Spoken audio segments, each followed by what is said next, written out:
Yeah, Okay. I don't feel bad. I don't know how to feel really about it. Yeah, this is my first time. Okay. I'm just proud. So, no, I think that's great. So I think part of the misconception with the GPS is that it's just a document. When in reality, although it's a productivity tool, I think that it becomes a collection of habits, right? The GPS is the document that you create because you've made a decision on a goal that you would like to achieve, and it becomes kind of your roadmap in getting there. But in order to get there, it requires you to have the behaviors and habits around it in order to actually take the actions, which, referencing back to the 411, will help you bring it into your day-to-day life so that you stay on track and you're making the adjustments to ultimately achieve your goals. So a quote that Gary Keller says is, if you can't get it on one page, how can you expect to be on the same page? And I love this because I think that ultimately the GPS, the goal is for it to be simple. You want to get your business plan on one page. And the GPS is a business plan. That's all it is. It is your plan for achieving your goal as an agent in 2024. And you can actually build GPSs for all aspects of your life, not just like your business. I actually have a GPS around being a mom and what my intentions are around my daughter and what our life looks like. So that's something to consider as well. I have a GPS around my wealth building journey as a subset too. Bringing in the GPS from the business goes into that piece too, and all the other businesses that I'm working to build as well. So just kind of plant that in the back of your head that it's not just limited to your real estate business, although we will focus on it today.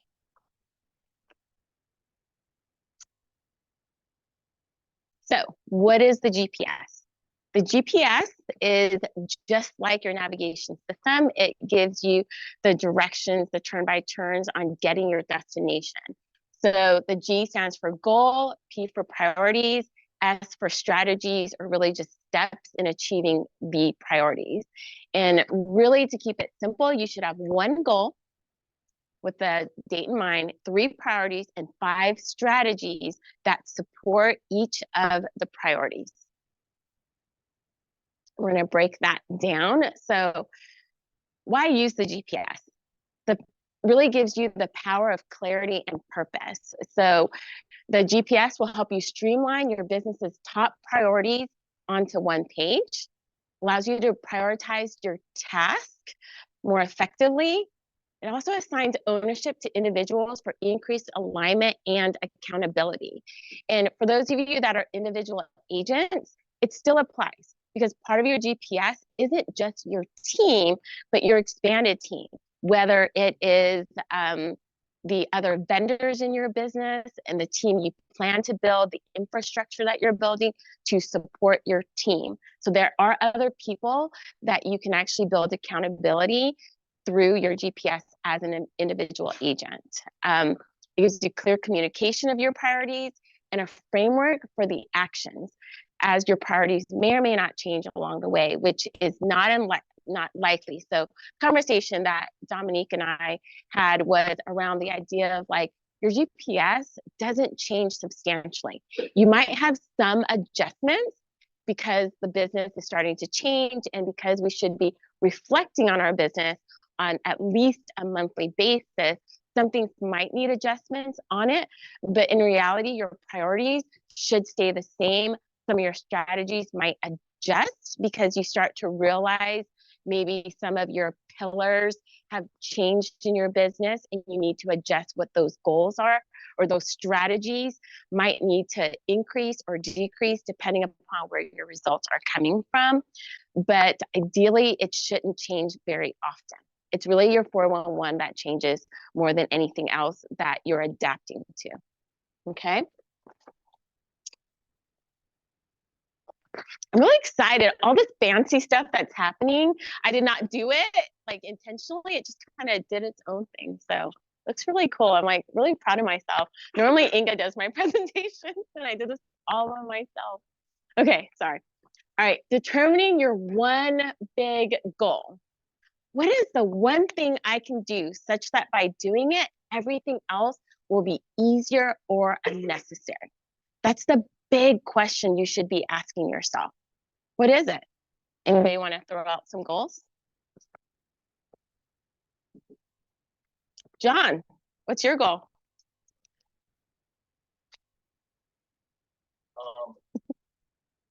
40 coaching clients.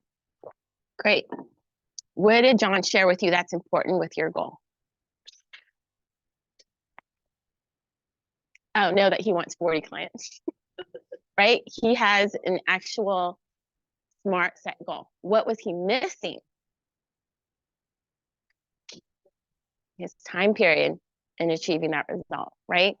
So when you're setting your goal, you want it to be specific, measurable, attainable, relevant, and timely.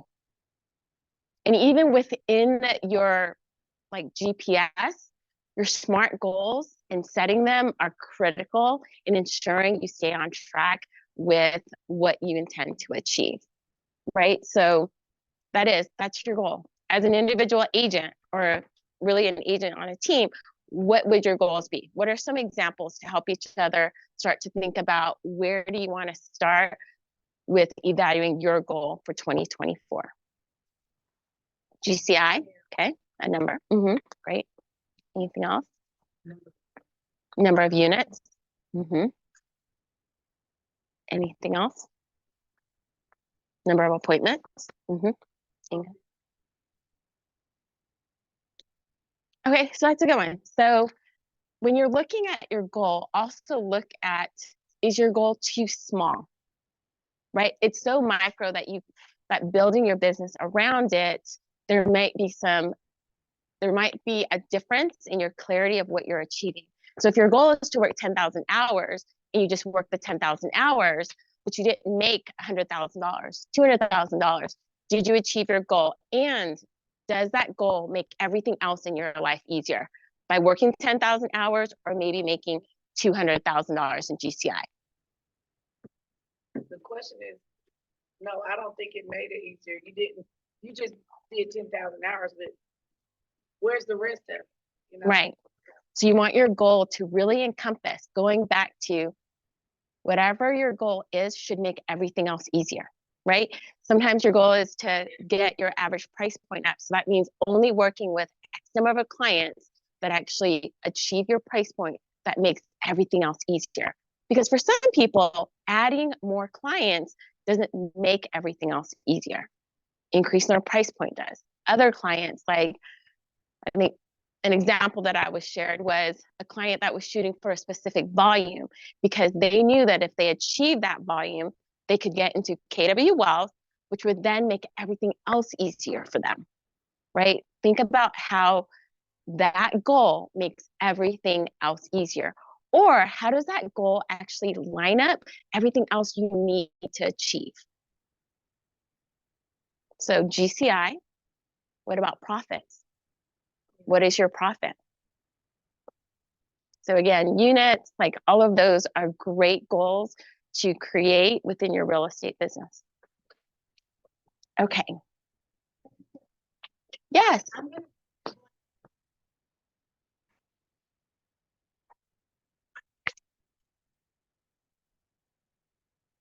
going to print for everybody.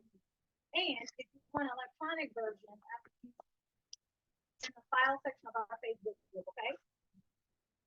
Thank you, Alicia. Yes. But the goal is like once you have your like big events and go down, they like to get a strategy to get to that I'm gonna do, X amount of hours a day. Yes, that could be one of your strategies. Good question. Okay, let's talk about priority. What is a priority? It's the tactics of achieving your goals. And really simplifying it, it's your 20% that when achieved makes the goal possible, right? So everything that falls under it actually helps you ultimately achieve the goal, right? So your tactics are really the clarity, like your buckets of the things that need to be achieved. So your strategies. Strategies are the specific actions that you need to accomplish the priority. This is where I do think that it's important for them to be smart on some level. It's not the idea of just, I need to lead generate. Maybe it's the idea of, I need to create X number of contacts, which will then generate X number of leads, which will then result in X number of closings, right? So you want to be very clear on what that looks like, because the goal is, again, your strategies will help create clarity for how you then take your 411 and pull the pieces out so that you know what are your habits, what are the habits that you need to create on a daily, weekly, and monthly basis to then achieve your goals.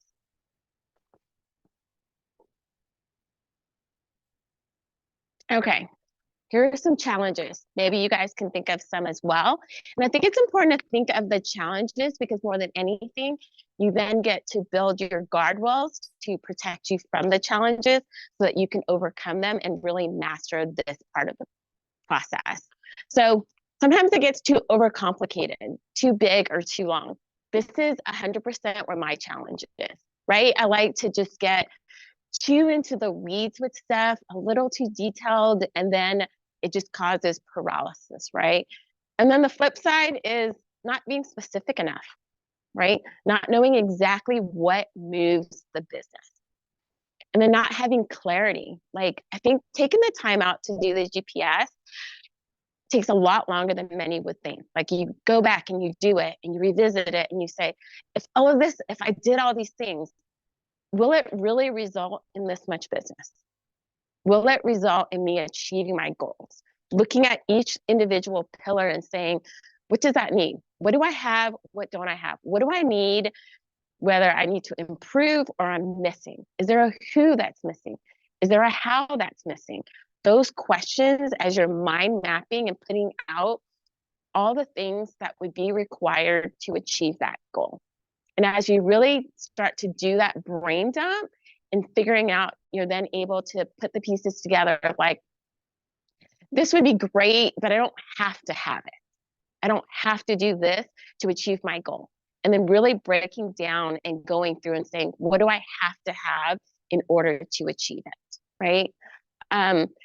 You're unclear of lining up your someday and your today to achieve, right? It's the idea of like, you know that you want to hit 500,000 in GTI, and you're looking at like, well, how am I going to really do that? These are all the things. Well, maybe the question is that goal really going to be, does that goal make the most sense for you in 2024, right? To go from, I'm a brand new agent, I did 50,000 last year, now I want to 10x my business to 500. Like, everybody puts the pressure on themselves of the idea of growth. Like, other people can do it, and yes, other people can. But sometimes along your journey, it's the understanding of, what can I do? Is this the chapter of my life to do all of these things? And it may or may not be. So setting the realistic goals that you can achieve actually gives you more power and clarity to achieve it. And then you forget that this is a living, breathing document, right? We have an agent friend, Emmett Carr, if anybody knows who he is. He actually does his GPS and he laminates it and has copies of it everywhere. Like, he's on his treadmill. This was his example. He's on his treadmill. It's laminated because he's sweating, but he's watching it. He's reading it. Like, he knows it so well because he is clear and committed to it. Like, always having a copy with you, always having it with you, I think supports you along the way. And a lot of people just like create it, spend hours, days at a time putting it together, and then never looking back at it. I am like notorious for this. This is like my big thing for 2024 is actually living my GPS, creating it, and then be in that like implementation mode. Because an agent that I talked to, who was a really big agent, Madeline Stutz, if anybody knows her, we were at lunch one day and somebody was like, what do you think was the one thing that changed your business this year? And at this point, she's been in the business for 20 years. And she goes, oh, we actually did a 411 that followed our GPS. And I was like, what? And she was like, that's the one thing that we did this year was our 411 that created so much clarity for our team that we actually achieved our results consistently or reached our goals. Because she's like, we always did the GPS. It was part of our business planning. And then we wouldn't go back and revisit it, and we didn't really execute it.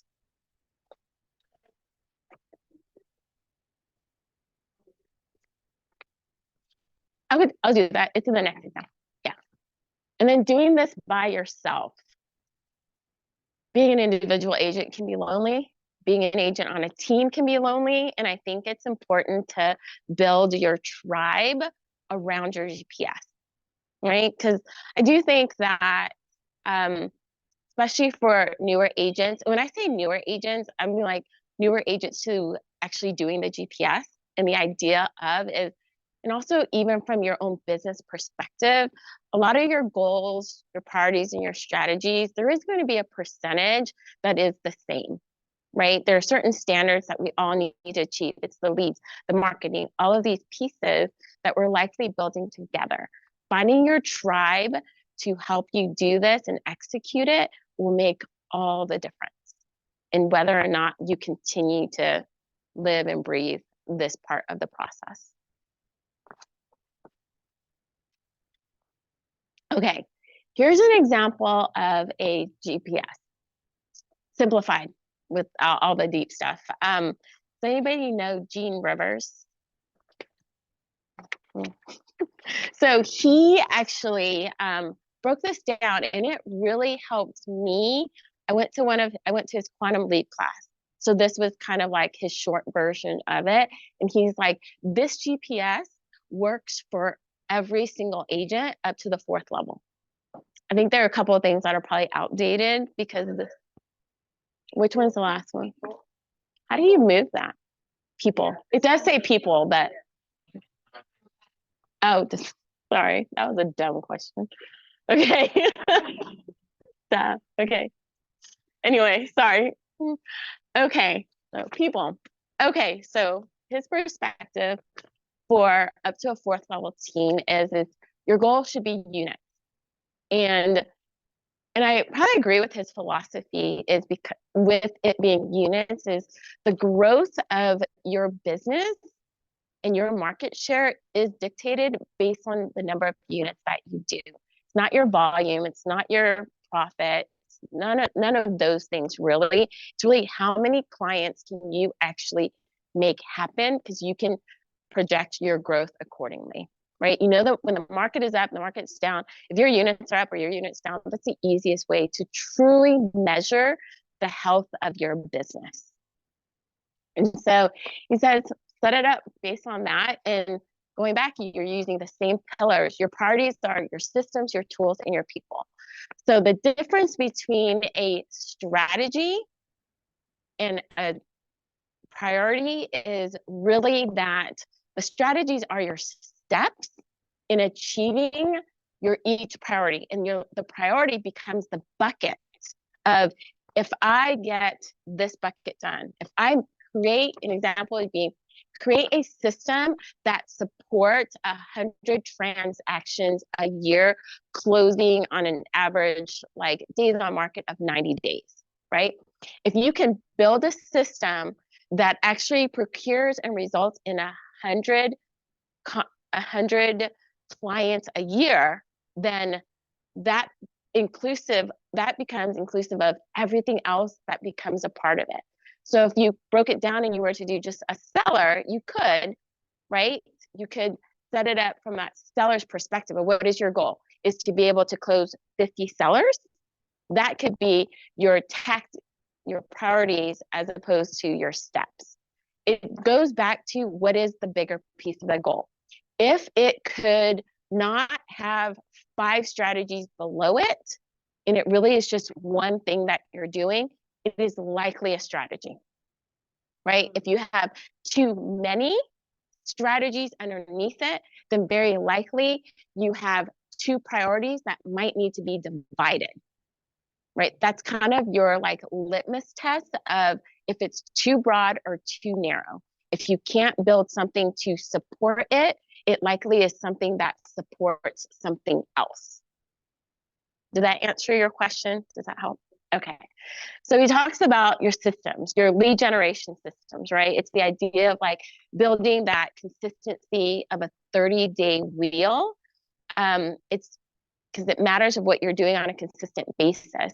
So you're looking at it of like what you need to accomplish with lead generation, which is prospecting and marketing based. So one of your strategies in that lead generation or the lead generation strategy is to create a lead generation system that touches my clients 36 times a year. And, you know, whatever else you want to add into it. So that 36 touch, you know, then, okay, that's something that needs to be done. My seller system.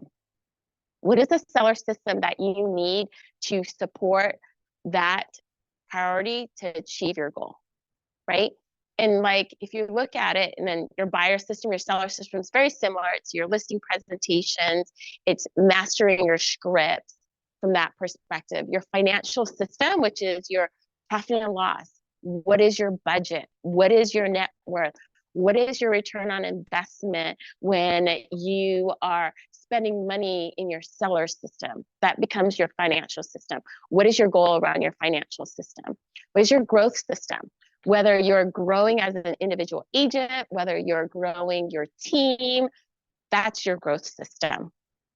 And then the tools that you need to look at is your database. What do you need in your database? Sometimes it's I need I have a really small database. I'm one of those agents that if I didn't like you in the transaction, I'm not keeping you. We'll just move on from you. So I have a database of less than 500 people that still results in, I think, a great business for me. I personally want my database small. I would prefer, you know, my goals around my database is to get a 15% return, 20%, increasing that percentage of a return on them bringing business to me, right? You might have a database goal of, I just need a bigger database. There are a lot of agents who want 3,000 people in their database for their business. It just goes back to what is your preference in your database. Set yourself a goal of how often you're feeding it. Like, I just want 10 new people to add to my database on a monthly basis. You might need 50 to hit your goals. You might need 60, right? I look at the quality, and you can get a similar result by looking at the quantity as well. So set yourself a database goal of how you're growing it, what type of return you want on it. And some of you may be like, I'm good with my database. I just need to know that I can expect 10% of them to bring in business for me, right? Set your goals there. Having your website, command, apps, social media. I'm not very helpful in those arenas. We don't do any of that, but maybe it's you need it to create your social proof. Like, have your goals around having those things in place. And then collateral material. From his perspective, it's the idea of like having the materials that actually create conversations for you, right? It's having a pre-engagement package that when you get a new buyer or seller, you're able to send to them that creates your initial value proposition.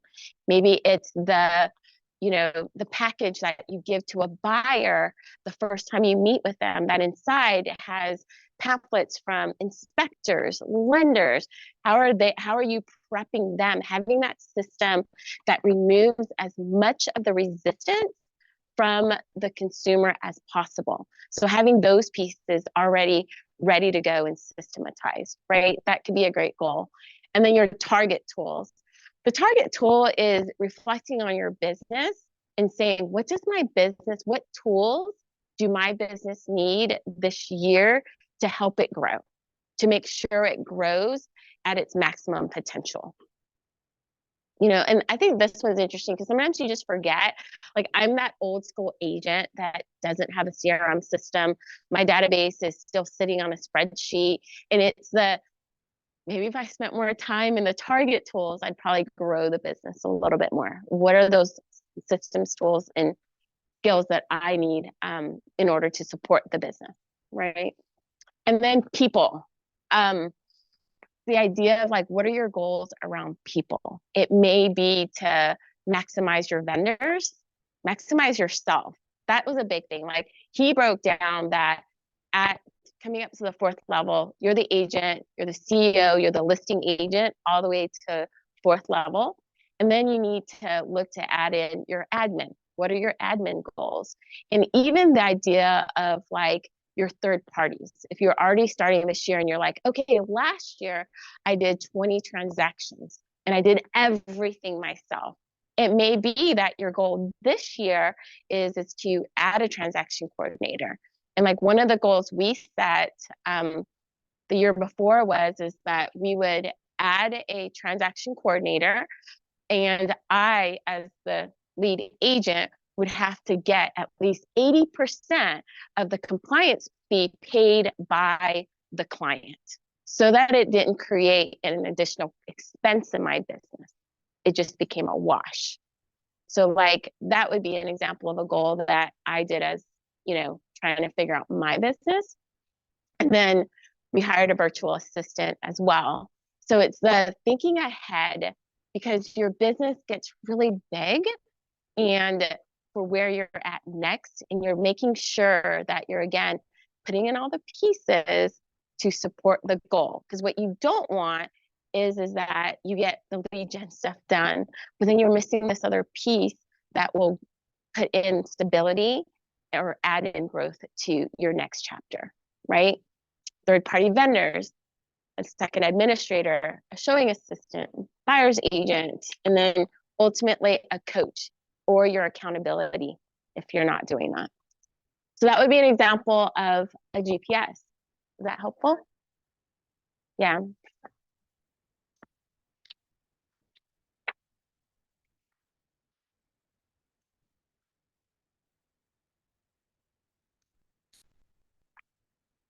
Yeah, you're leading with revenue, not expenses.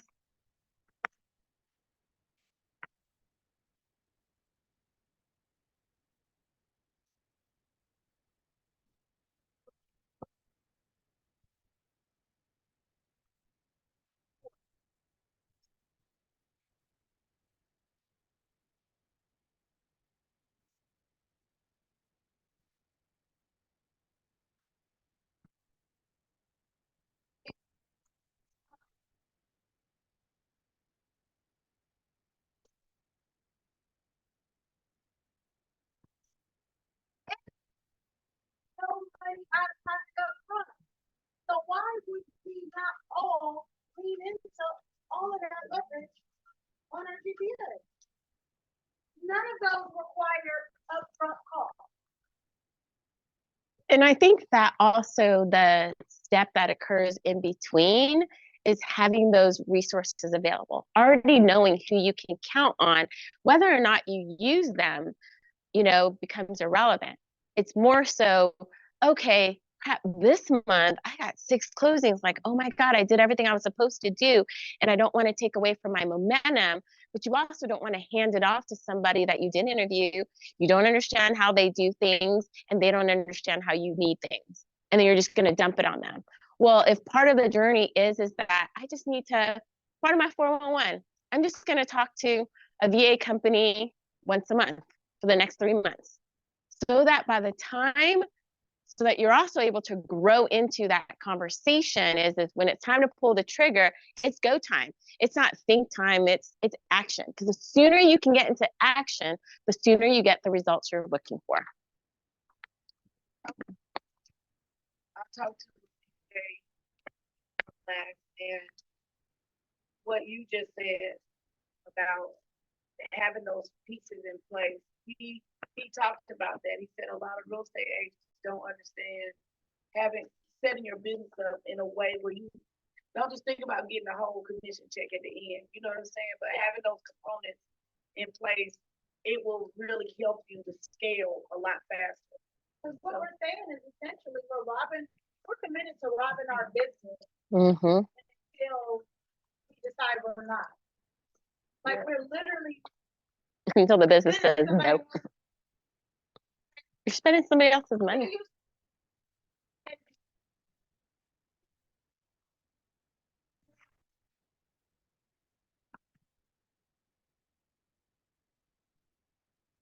Mhm. And ultimately, you're stealing from yourself. You're either stealing from your profits or you're stealing from your growth. Pick one or the other, but it's going to happen. I love how this is opened up. Because I hit right to the, we got her. And you're like, we can go. But if it's not on the GPS to talk to somebody, talk to a CPA once a month for 3 months. Because if we execute everything else on the GPS, by the time we get to 3 months, we'll be ready to hire somebody. And we don't want the barrier of, I don't know who to hire. Because when it's time to do the things that need to be done, you're going to be too busy.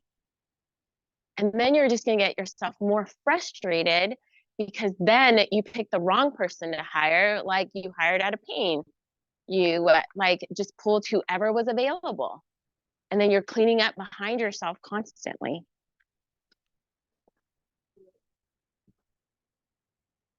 I'm done. I think I am. I don't know. My computer's done. Oh, wait, did I skip something? Okay, so the point of the GPS is to create focus, clarity, and alignment. Finished in my time period. See, I'm good. But we can talk more. Like, let's talk through, like, what are your big ahas?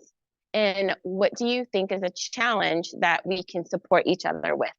Because this is time to execute.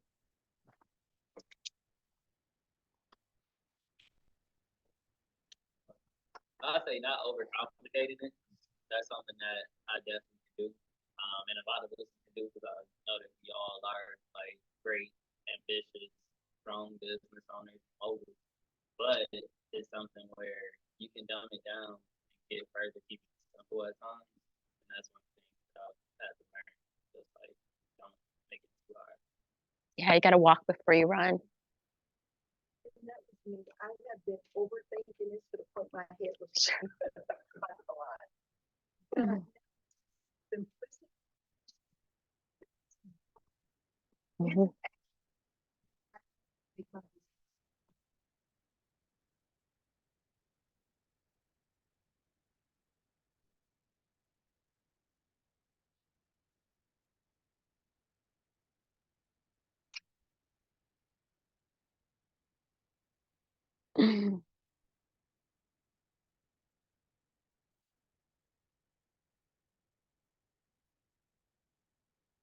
Oh, just so you feel better, everybody who's been here is just like not listening.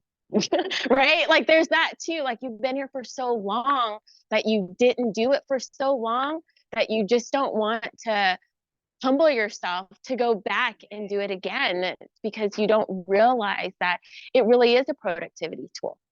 It is that tool that ensures that you're like staying on track for your goal. Because we can look back and like we've had moments where I've come so close to a big goal, right? And I get there and I'm like, and I randomly pull up because it's October and it's like, oh, let's do this business planning thing again. And then when I look at it again, I'm like, oh, I know exactly why I didn't. And I can look back at the GPS and be like, well, we did most of this. We did this. We actually got this done.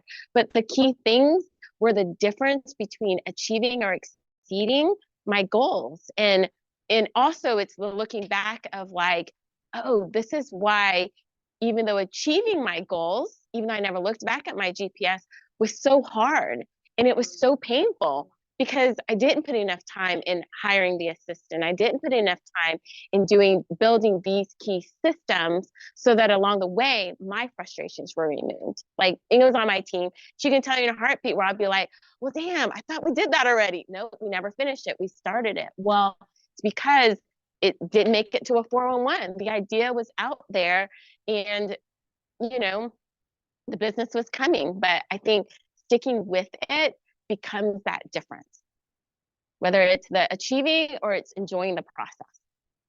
One of the guys where I came from, he was a big coach for the brokerage.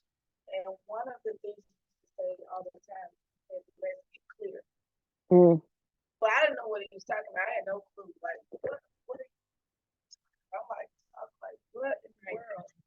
But that was before I came here, and I feel like coming here, it really helped me to create pillars and get clear about each one and know how to execute them properly. And it's with the details. It's really sit down, focusing on your goals and writing them out and knowing what you want to do and what you want to achieve. So clarity to me is big, and knowing how to get there. And I'll say just hiring people, not doing not taking them through an interview process. Oh my God, I wasted so much money, and they jacked up my email, my I mean for real, they jacked up so many things where I had to go back and fix. It took time out of what I should have been doing. I have to go back and fix those things. So this is good.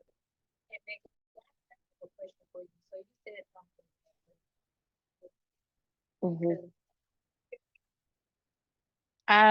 Almost 20 years.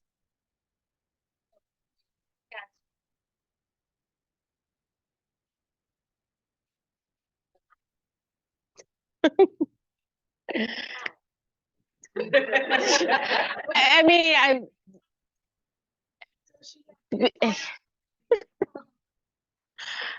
yeah.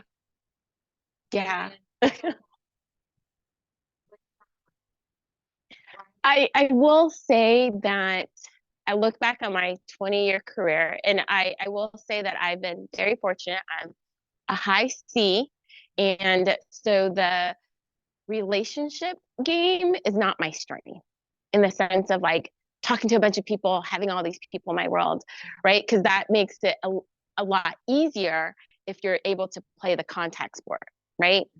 And so I recognize that there were moments in the business. I remember this one year, it was 2019, no, 2018 was probably my best year in the business, right? I did like almost 700,000 like a little over 700,000 GCI. And I had, at that point, I had a showing partner and I had a part-time admin. And I was like crushing it. And I was like, damn, like I can like get to MREA. Like I can get to MREA. And then 2019 happened. I had a baby, got a divorce, did all this stuff, and everything failed. And I looked back and I'm like, it failed because I didn't do those things, right? I became an amazing agent, and I'm blessed. Like Misha will tell you, I have a great database of clients that I do not touch. And in looking back, I think that you can do it. You can make a lot of money not doing those things. But what you're not going to make is a great business. You're not going to build a business. You're just going to be a really good agent that makes good money. You know, and yeah, my profitability margin is really high. I net more than most. I don't work that much, but I don't have a business. So that's the difference. You can be an agent or you can be a business owner. And Keller Williams lets you choose. I just made the wrong choice, if that helps. With you, and I think we have successful years. It can only go up from there, right? But again, if you don't really document what you're doing, how your business, how you spend your money, you can run into a 2023 where the rate is at almost 8%. Nobody wants to buy. If you don't have any systems in place to still touch, push, tap into everything, it's just kind of waiting and hoping it looks like the year before, and it doesn't.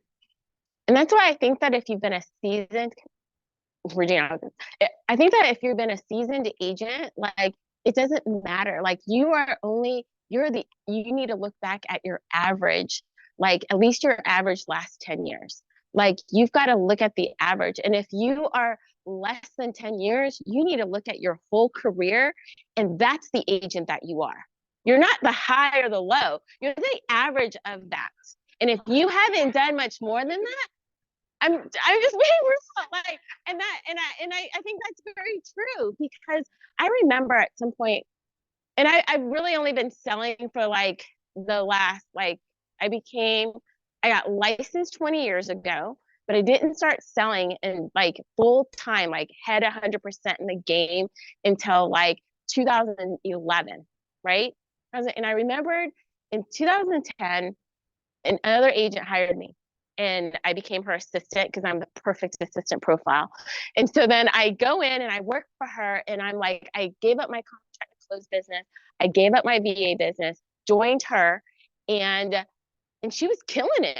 And she was. And then we're 6 months into it, her business dropped, and all of a sudden she couldn't keep me. And I was like, well, damn. Because you know what? You're only as good as your average years, and I let you hire me based on your best year, and you hired me based on your best year. And it's like, I know, humbling. Sorry, Regina, go ahead.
Any other questions?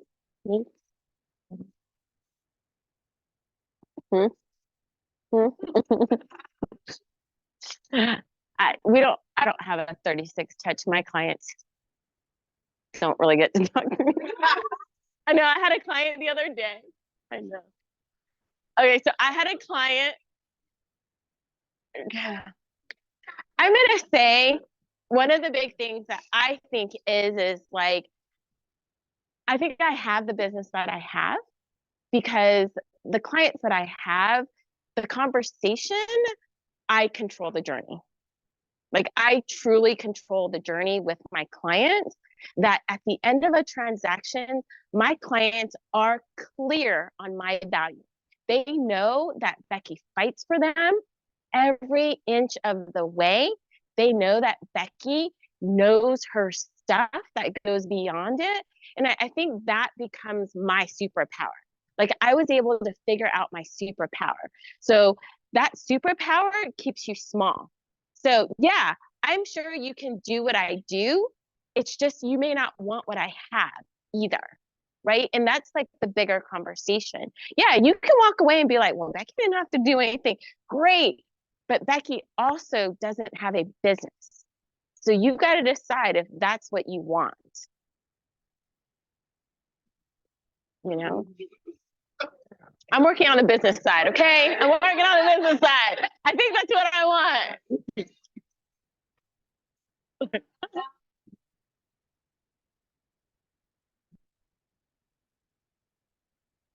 What do you mean?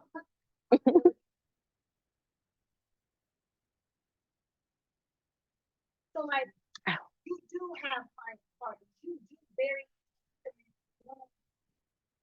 you also look so welcome.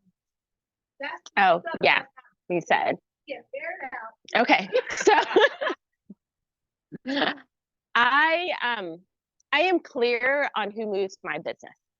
I am clear on who sends me the most referrals in a given year. And I am very clear of like where my focus goes, right?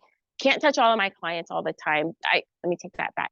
I can do a better job of touching my clients, but I do a great job on touching the clients that I think have a lot more influence within their communities, not necessarily like social media influencers, because a lot of my clients aren't even on social media anyway.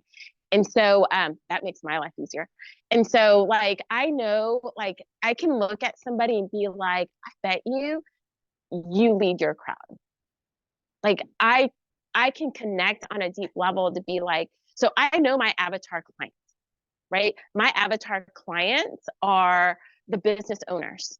So I can consistently have business conversations. And so with that in mind, what my touch would be looks like is we have an estate planner that comes in to talk to them about that.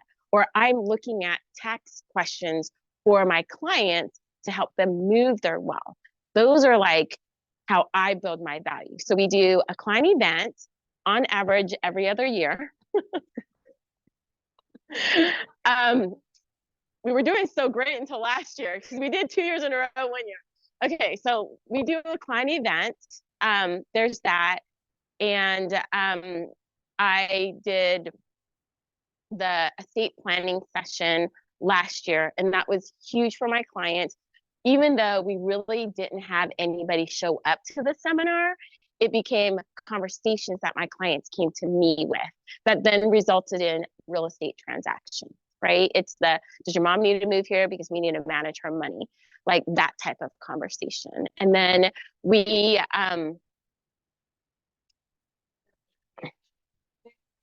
From 2011 until maybe 20, I felt like, okay, this is it right here. so I had a client ask me at a closing, hey, what's your IG handle? And I looked at him and I said, my what? And he was like, all business. You are all business. And I was like, oh, okay, whatever, no big deal.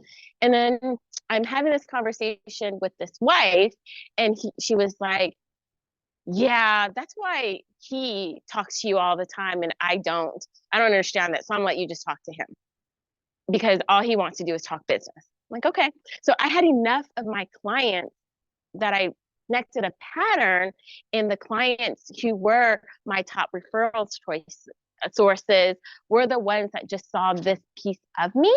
And then that became who I am. And I say to my clients, like, you're looking for that agent that opens the door, that gets really excited about your house. I'm not your agent.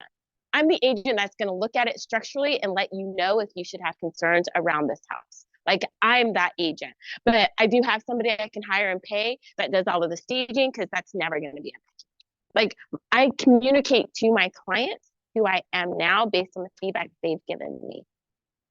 You know, so like now my next phase is like I have a little 4-year-old and I'm like obsessed with like what I want her life to be like in the sense of who I want her to be, what I want her to grow into mentally. So like my obsession with my clients now is what can I do for you with regards to your kid? How do I help you there? So that has created this whole other niche when my clients call me and they ask about my kid, and I'm like, done it, and I'll be like,